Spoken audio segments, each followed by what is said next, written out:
오늘은 사도행전 27장의 말씀으로 희망을 나누는 인생이라는 제목으로 하나님 말씀 나누도록 하겠습니다.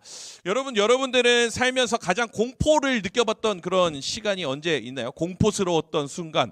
언제 가장 공포스러웠던 순간이 있습니까? 지금입니까? 여러분 언제 가장 공포스러웠습니까? 목사님은 어린 시절에 굉장히 공포스러웠던 일을 경험했던 적이 있어요. 5살, 6살 때쯤이었던 것 같아요. 목사님 어렸을 때 사진을 보게 되면은 지금 한 아람이 나이 정도 되는데 이렇게 귀엽게 생겼었죠. 아주 귀여워요. 그 아람이 사진을 또 한번 보여주시면은 거의 판박이 수준으로 이렇게 볼 수가 있습니다. 네, 똑같아요. 이 유전자의 힘이 얼마나 강력한지. 이거 같이 합쳐놓으면 거의 이렇게 가져온 게 아닌가 이런 생각이 들 정도예요. 지금 한 아람이 나이 정도 됐을 때의 그 일이에요. 어떤 일이었냐면은 이 여름에 휴가가 돼가지고 완도에 있는 명사심리라는 유명한 해수욕장에 갔어요. 거기에서 막 문어도 먹고 막 이렇게 즐겁게 이렇게 시간을 보는데 너무너무 예쁘죠. 바다를 보면은 아주 깨끗하고 이렇게 넓은 해수욕장입니다.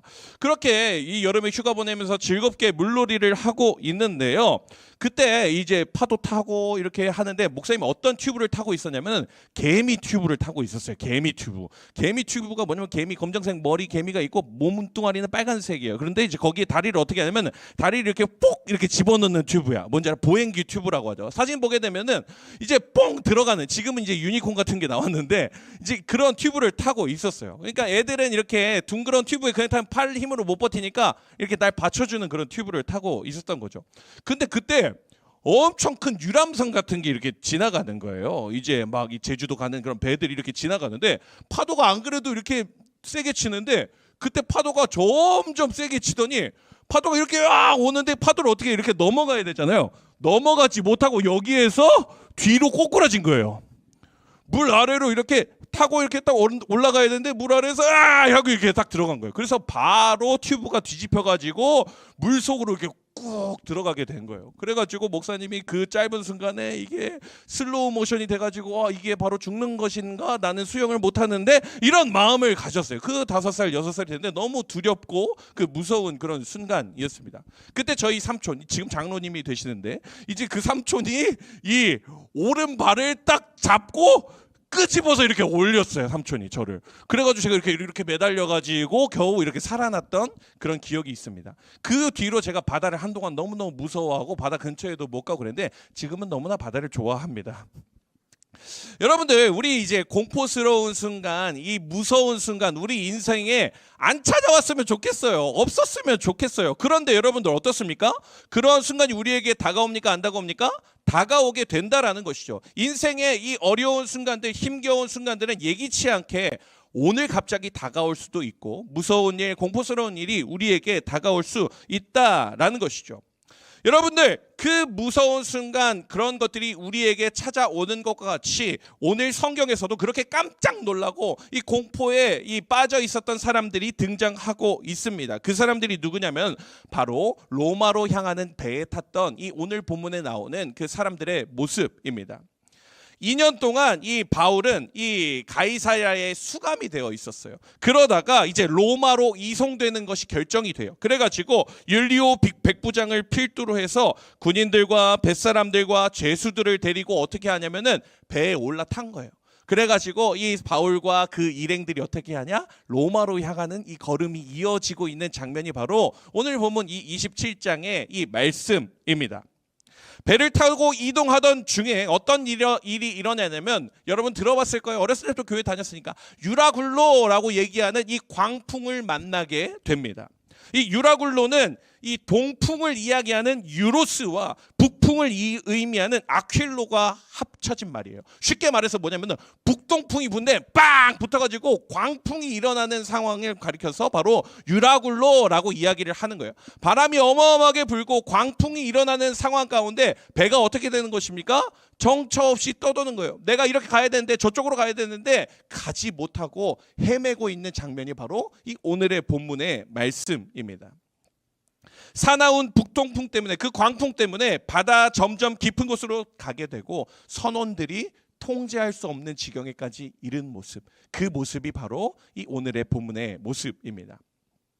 그 광풍과 사투를 벌이는 장면을 보게 되면 오늘 본문 읽었던 것의 앞부분을 보면 알 수가 있어요. 18절부터 20절까지 말씀인데요. 같이 한번 읽어볼까요? 시작. 우리가 풍랑으로 심히 애쓰다가 이튿날 사공들이 짐을 바다에 풀어버리고 사흘째 되는 날에 배의 기구를 그들의 손으로 내버리니라. 여러 날 동안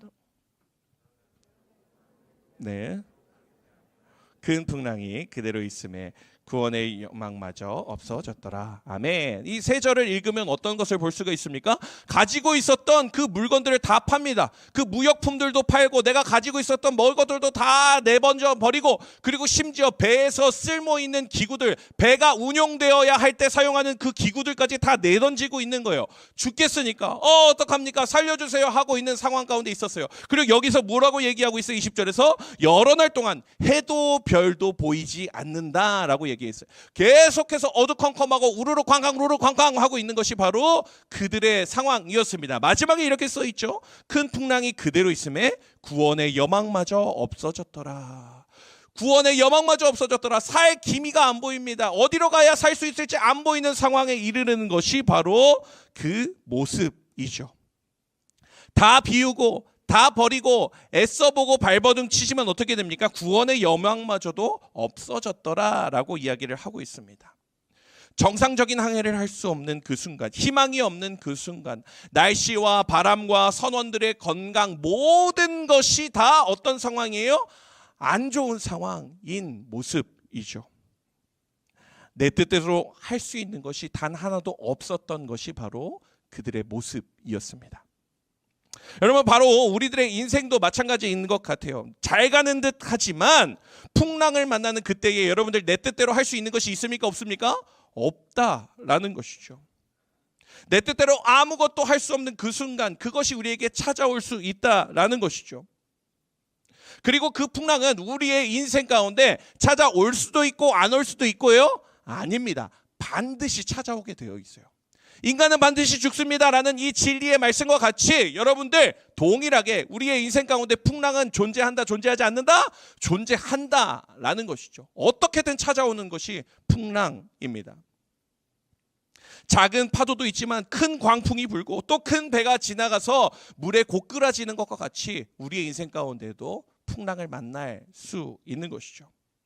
오늘 본문에서 그 풍랑을 대하는 두 부류의 사람들이 등장해요. 오늘 이 두 가지만 보고 말씀 마무리할 거예요. 바로 어떤 두 부류의 사람이 등장하냐면 바울과 이 뱃사람들입니다. 바울과 뱃사람들. 오늘 말씀을 통해서 우리 인생의 풍랑의 공포의 순간에 우리가 어떻게 반응하며 살아가야 할지 함께 살펴보도록 하겠습니다. 첫 번째로 어떤 사람이 있냐면요, 눈에 보이는 것에만 소망을 두는 인생이 있습니다. 눈에 보이는 것만 집중하는 인생이 있다라는 것이에요. 우리 27절부터 30절까지인데요, 우리 말씀을 쉬운 성경으로 목사님이 좀 가지고 와봤어요. 우리 같이 한번 읽어보도록 하겠습니다. 말씀 보면서 같이 읽어보겠습니다. 시작. 14일 되던 밤에 우리는 아디야 바다에서 표류하였습니다. 한밤중에 선원들은 우리가 어떤 섬에 가까워지고 있음을 느꼈습니다. 그래서 물 깊이를 재어보니 약 40m였고 조금 더 가서 다시 재어보니 이번에는 약 30m였습니다. 우리는 혹시 암초에 걸리지는 않을까 염려가 되어 닷 4개를 물에 던져놓고 날이 밝기를 기다렸습니다.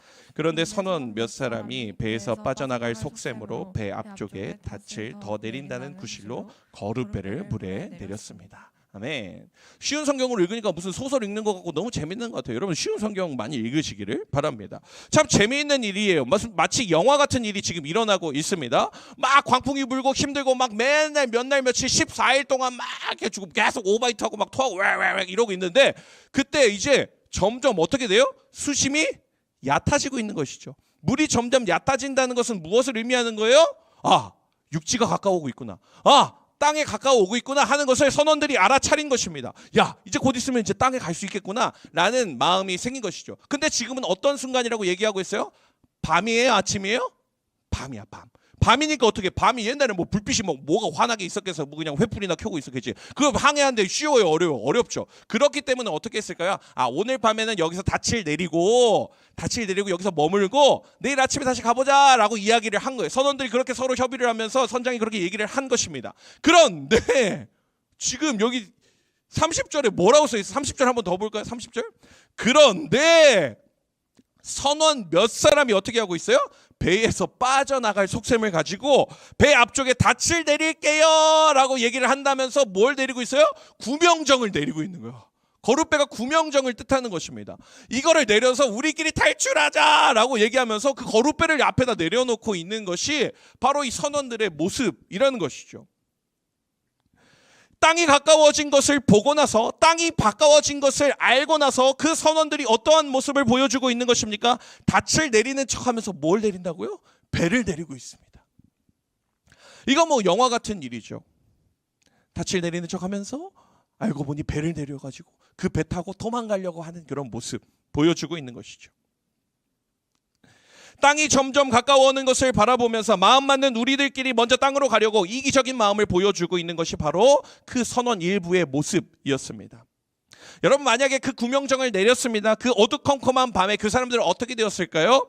안전하게 도망갈 수 있었을 것 같아요? 없었을까요? 분명히 안전하게 도착하지 못했을 것입니다. 바로 뒤집어져서 그 사람들은 다 죽었을 수도 있어요. 그런데 그 사람들은 눈에 보이는 것, 그것만을 믿고 자기가 그것을 깨닫고 내가 그것을 선택합니다. 어떻게 선택해요? 잘못된 선택을 하고 있다는 것이죠. 눈에 보이는 것만 믿고 내 감만 믿고 지금 도망가면 되겠다. 야 몇 명 모여봐. 야 희수야 모여봐. 우리 몇 명 있어 같이 도망가자. 해가지고 예준아 같이 가자 해가지고 구명정을 내려가지고 이거를 밤중에 타고 가요. 분명히 망하게 되는 길이라는 것이죠. 여러분, 우리가 눈에 보이는 것에만 집중하게 되었을 때 우리는 잘못된 길로 빠질 수가 있다는 것을 우리가 명심해야 하는 것이죠. 눈에 보이는 것, 그리고 그것을 내가 스스로 혼자 판단하는 것, 그것의 길은 어떻게 된다? 망하는 길이 될 수 있다라는 것을 우리가 기억해야 하는 것입니다.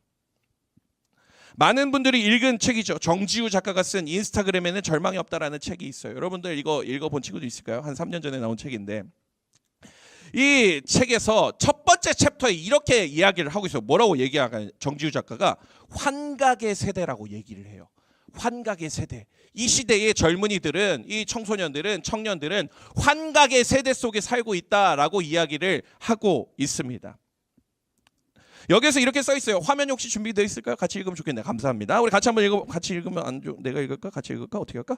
제가 읽겠습니다. 아무리 하루살이가 팍팍한 청년이라도 가끔은 해외여행을 떠나거나 도심에서 호캉스를 즐긴다. 평소에는 편의점 도시락으로 끼니를 때우더라도 한 달에 한 번쯤은 뜨는 동네의 핫플레이스를 찾아가 아늑한 공간에서 화려한 저녁을 즐긴다.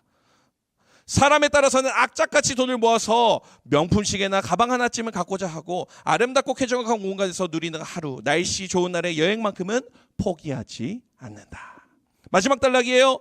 우리를 가장 깊은 우울로 떨어뜨리는 때는 언제일까? 그것은 내 삶에 어떠한 화려한 이미지도 없는데 가까운 친구들의 SNS나 프로필 사진 등이 온갖 화려한 이미지들로 치장되어 있는 것을 볼 때일 것이다. 우리를 우울의 것으로 빠져들게 하는 것이 무엇이에요? 이 보여지는 것, 환각의 세대로 살아가는 것, 그것을 바라볼 때에 우울로 빠지게 된다라고 우리를 꼬집고 있는 것입니다. 여러분, 이것이 비단 20, 30대 청년들, 40대 청년들에게만 이야기하는 것일까요? 그렇지 않습니다. 눈에 보이는 것, 또 우리가 계속해서 올리는 것, 우리가 관심을 갖는 것, 그것 우리도 똑같지 않습니까? 우리가 스토리 오늘 올리는 것이 무엇입니까? 나 친구 많아 항공샷 찍고 이렇게 올리고. 목사님이 싫어요. 정수리에 머리가 별로 없어가지고 항공샷 찍는 걸 싫어합니다. 내가 이렇게 바쁘게 살아 하면서 여기 갔다 저기 갔다 이렇게 살고 있습니다 라고 얘기를 하고 있어요. 내가 이렇게 동아리 열심히 해. 내가 이렇게 인싸야. 우리도 눈에 보이는 것을 열심히 관심을 가지고 살아가는 것이죠. 우리도 그 인스타그램에 절망이 없다라고 얘기하는 이 책의 모습과 같이 똑같이 눈에 보이는 것을 따라가고 나도 보여지기를 원하고 그것을 보면서 영향을 받고 있는 것이 우리들의 모습이라는 것입니다.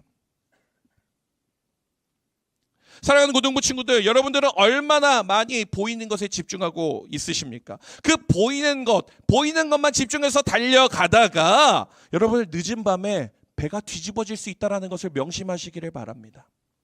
선원들이 땅이 가까워온 것을 눈으로 보게 되고 체크한 후에 자기들끼리 도망가려고 했었던 그 어리석었던 모습이 오늘날 우리에게도 있을 수 있다는 것이죠.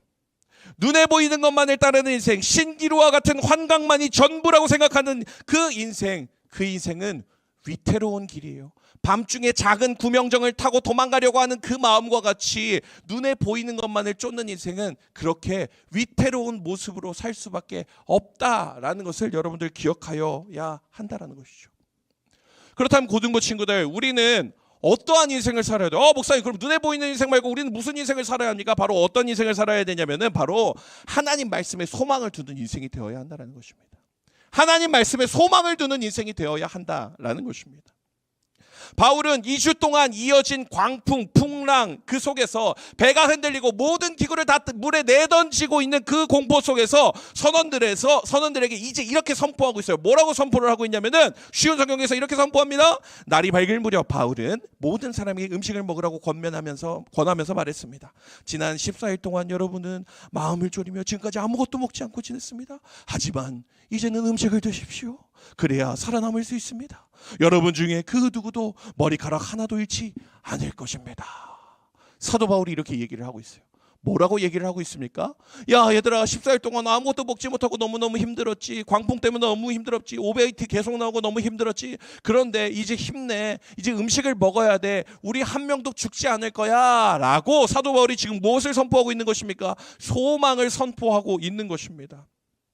사도 바울이 배에 타 있던 선장과 선원, 군인들과 자신을 잡고 있었던 군인들과 백부장에게 이렇게 이야기를 하는 거예요.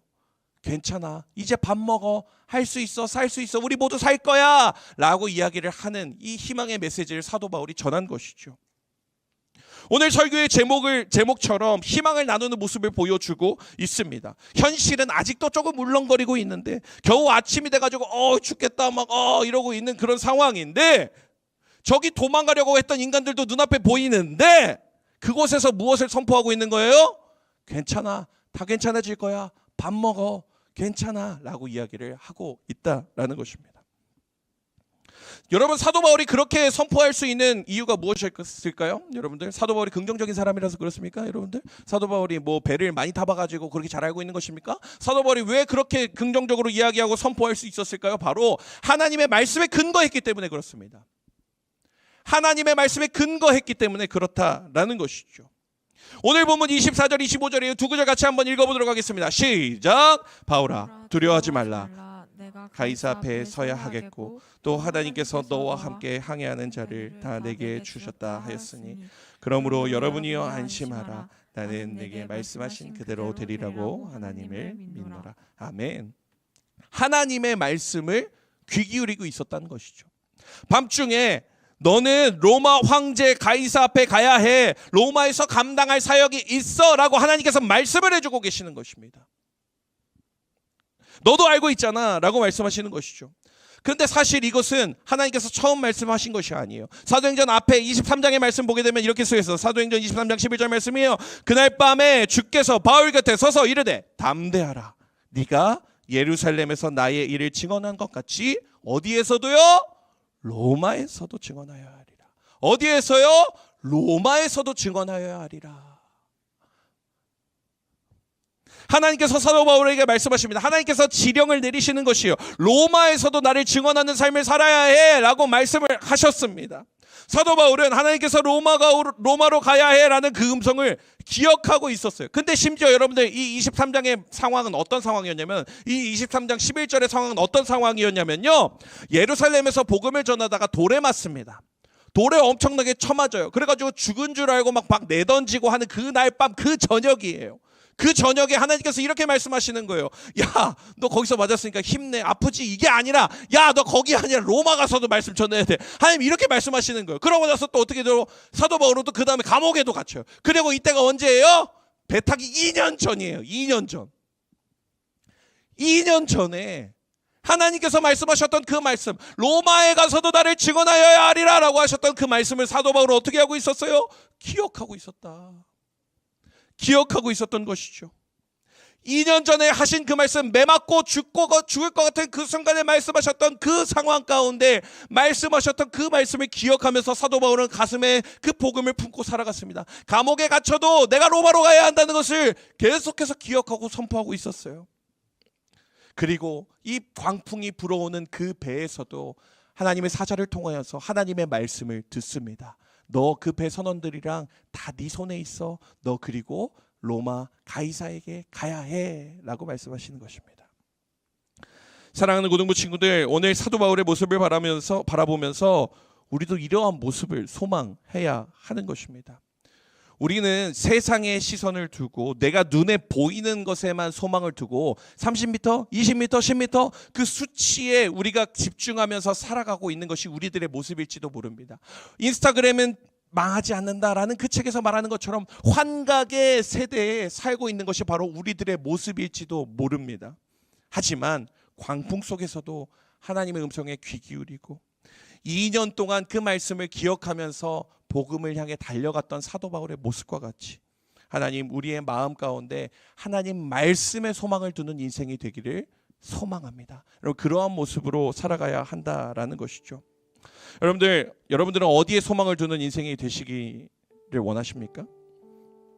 우리가 사도 바울과 같이 소망을 선포하는 인생이 되기 위해서는 우리는 눈에 보이는 것에만 급급하며 그것만을 따라가며 쫓아가는 인생이 아니라 하나님의 말씀에 귀 기울인 인생이 되어야 한다는 것을 기억하는 우리 고등부 친구들 되었으면 좋겠습니다. 사랑하는 고등부 친구들, 특별히 우리 고3 친구들, 이제 수능이 얼마 남지 않았어요.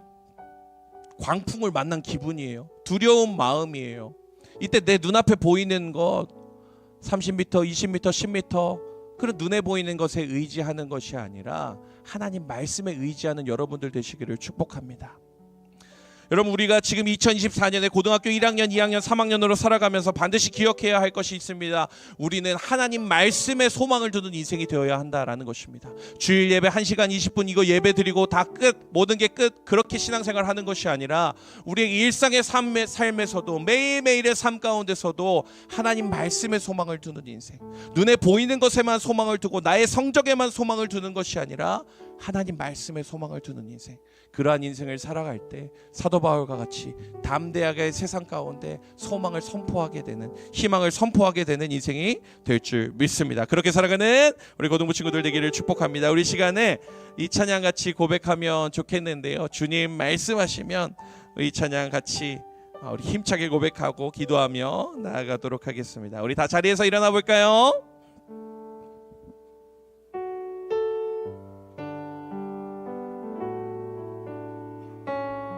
주님 말씀하시면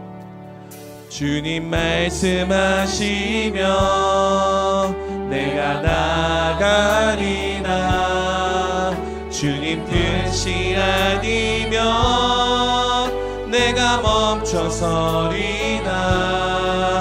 나의 가고 서는 건 주님 뜻에 있으니 오 주님 우리 다시 한번 고백할까요? 주님 말씀하시면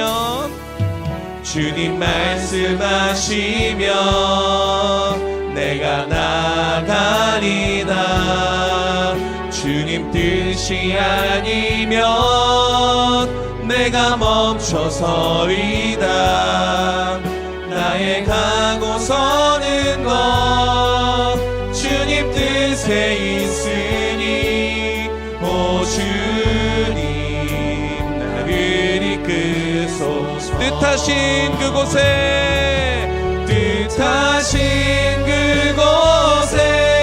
나 있기 원합니다.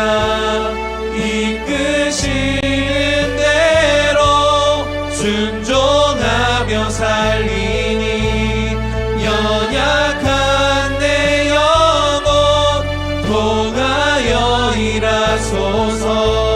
주님 나라와 그 뜻을 위하여 뜻하신 그곳에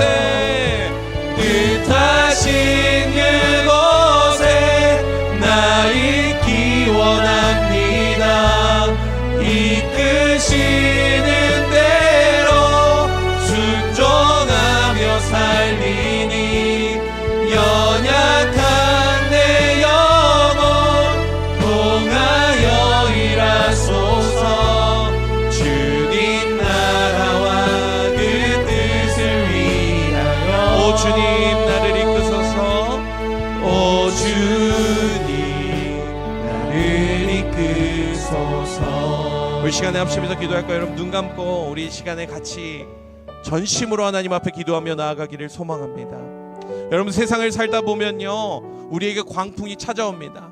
우리가 광풍이 없었으면 좋겠어요 라고 생각하지만 우리 인생에 예기치 않게 언제든 광풍이 우리에게 찾아옵니다. 그러한 순간이 다가올 때 여러분들 무엇을 바라보시겠습니까? 눈앞에 있는 것을 바라보면서 아 이쯤 되면 내가 빠져나갈 수 있겠지, 아 이쯤 되면 내가 탈출할 수 있겠지, 그렇게 내 시선을 의식하고 나의 눈으로만 세상을 바라보는 것이 아니라 하나님 말씀에 소망을 두는 인생이 되시기를 축복합니다. 하나님 말씀에 근거한 인생이 되시기를 축복합니다. 사도 바울이 2년 동안 그 말씀을 품으면서 로마에 가서 복음을 증언해야겠다는 마음으로 담대한 마음으로 나아갔던 것과 같이 하나님 우리 마음 가운데도 하나님 말씀에 근거한 인생이 되게 하여 주시옵소서. 우리 시간에 주여 한번 해주시고 기도하며 나아가도록 하겠습니다. 주여 주여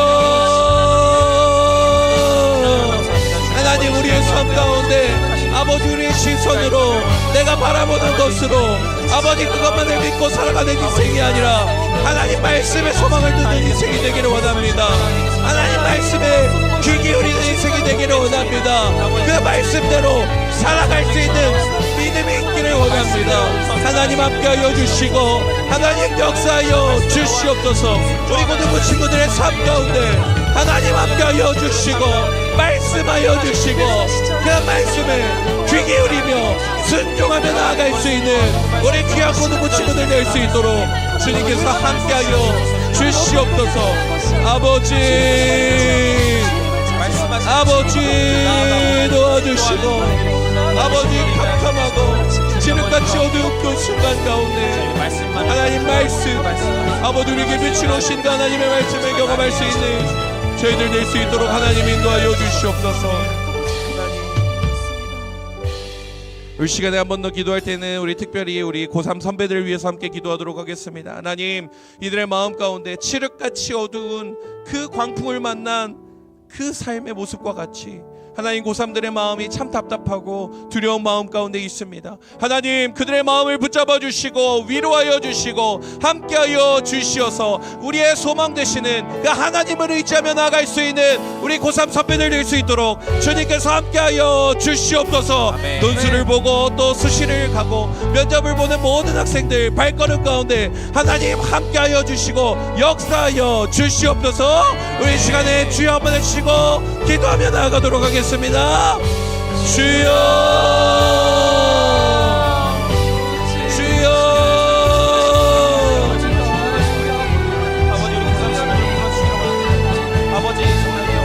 하나님 아버지 우리 고3들을 위해 기도합니다.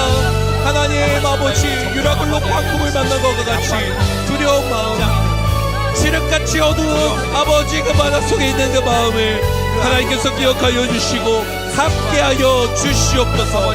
아버지 세상의 눈을 바라보는 것이 아니라 세상을 바라보는 것이 아니라 환각의 세대로 빠지는 것이 아니라 하나님의 은혜로 나아갈 수 있는 우리 고3들 될 수 있도록 인도하여 주시옵소서. 우리의 소망 되시며 우리의 빛이 되시는 그 하나님을 바라보며 그 하나님을 의지하며 끝까지 포기하지 않는 우리 고3들 될 수 있도록 주님 위로하여 주시고 함께하여 주시옵소서. 하나님 허락하신 은혜를 경험할 수 있는 우리 귀한 고3들의 발걸음 될 수 있도록 주님 인도하여 주시고 하나님 간절한 마음으로 나아갈 수 있는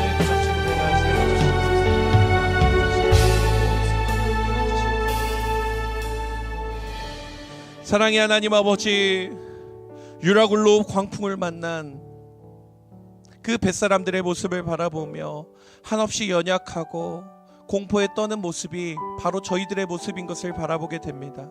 하나님 그러한 두려운 그 순간 가운데 공포스러운 그 순간 가운데에 하나님 우리가 의지할 것이 눈에 보이는 것이 아니라 땅에 가까웠다라는 것을 체감하는 것이 아니라 하나님의 말씀에 소망을 두는 인생임을 아버지 바라보게 됩니다. 우리의 삶이 빛으로 오신 예수 그리스도, 그 말씀으로 우리에게 찾아와 주신 그 하나님을 경험할 수 있는 아버지 우리 고등부 친구들 될 수 있도록 하나님께서 인도하여 주시옵소서. 특별히 우리 고3들, 두려운 마음들, 공포스러운 마음들, 아버지 그 마음 가운데 하나님 우리의 소망 되시는 하나님을 더욱더 신실하게 의지하며 끝까지 하나님 앞에서 최선을 다할 수 있는 우리 귀한 고3들 될 수 있도록 주님께서 함께하여 주시옵소서.